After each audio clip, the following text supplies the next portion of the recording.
எல்லா தெய்வங்களையும் வணங்கி எனக்கு இந்த அரிய கலையான ஜோதிட கலையை கற்றுக் கொடுத்த குருவையும் வணங்கி இந்த அருமையான நேரத்தில் நாம் பார்க்க இருப்பது ரோகிணி நட்சத்திரத்தில் பிறந்தவர்களுக்கான தோஷம் நீங்கி அதிர்ஷ்டம் தரும் பரிகாரம் குறித்து பார்க்கலாம்.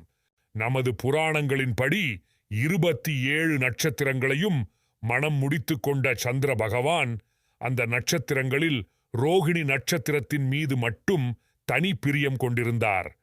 இதன் காரணமாக நட்சத்திரங்களின் தந்தையான தட்சனின் சாபம் பெற்று தேய்பிறை மற்றும் வளர்பிறையாக சந்திரன் சஞ்சரிக்கும் நிலை உண்டானது. சந்திர பகவானின் அன்பிற்கும் அருட்கடாட்சத்திற்கும் பாத்திரமானவர்களாக ரோகிணி நட்சத்திரக்காரர்கள் இருக்கிறார்கள். ரோகிணி நட்சத்திரத்தில் பிறந்தவர்கள் தங்கள் வாழ்வில் மிகுதியான அதிர்ஷ்டங்களும் யோகங்களையும் பெற செய்ய வேண்டிய எளிய பரிகார முறைகள் என்ன என்பதை இங்கு தெரிந்து கொள்ளலாம். வருடத்திற்கு ஒரு முறை நவகிரகங்களில் சந்திர பகவானுக்குரிய திருக்கோயில்களான திங்களூர், திருப்பதி திருமலை ஏழுமலையான் கோவில் போன்றவற்றிற்கு சென்று வழிபட வேண்டும்.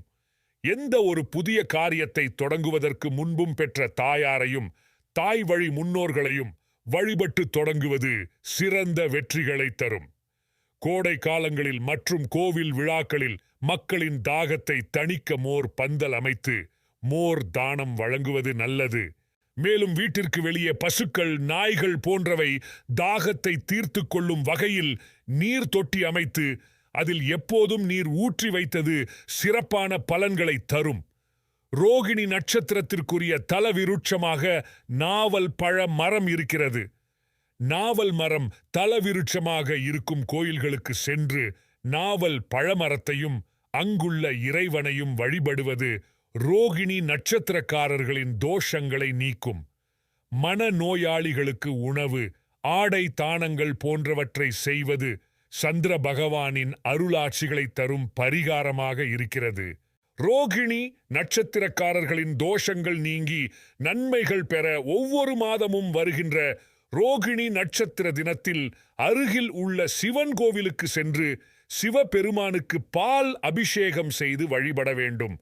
மேலும் நவக்கிரக சந்நிதியில் இருக்கும் சந்திர பகவானுக்கு வெள்ளை நிற மலர்கள் சமர்ப்பித்து தயிர் சாதம் நைவேத்தியம் வைத்து நெய் தீபம் ஏற்றி சந்திர பகவான் மூல மந்திரங்களை 108 முறை துதித்து வழிபடுவதால் ரோகிணி நட்சத்திரக்காரர்களுக்கு வாழ்வில் மிகுதியான நன்மைகள் உண்டாகும்.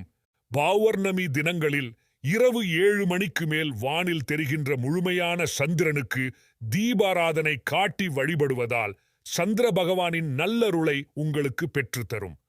வசதி குறைந்தவர்களுக்கு அமாவாசை பிறகான வளர்பிறை நாட்களில் உங்களால் இயன்ற தானங்களை செய்வது உங்கள் வாழ்வில் அதிர்ஷ்டங்கள் யோகங்கள் வழிவகுக்கும். திங்கட்கிழமைகளில் தூய வெள்ளை நிற ஆடைகளை அணிந்து கொள்ளலாம் அல்லது குறைந்தபட்சம் வெள்ளை நிற கைக்குட்டை மட்டுமாவது உங்களுடன் வைத்திருப்பது அதிர்ஷ்டங்களை உங்களை நோக்கி ஈர்க்கச் செய்யும். மேலும் திங்கட்கிழமைகளில் வெள்ளை நிற பசு மாடுகளுக்கு வாழைப்பழம் மற்றும் அகத்திக்கீரை கொடுப்பது உங்கள் நட்சத்திர தோஷம் நீங்க பெற்று வாழ்வில் மேன்மையான பலன்கள் உண்டாக்கும்.